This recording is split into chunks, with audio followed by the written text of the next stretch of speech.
Tara, oh. Buha lang ito. Ang liit nga lang. Ayan na. Ang liit lang. Kawawa naman. Makain na rin yan pang ulam. Ito pa panal. Ano yung mga bata? Sayang ako makaiban.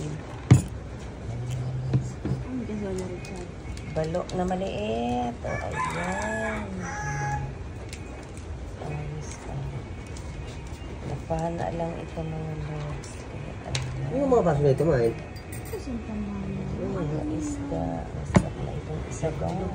Ang ulam na. Ayan. May kugitang maliit. Wow, ang kugita pa. May kugita pa, oh. Ang laki ng ulo ng kugita, oh. Laki ng ulo. Maliit lang siya, pero malaki. Ayan na. Itis. Kuha lang ito sa may dagat. Ganda pala siya.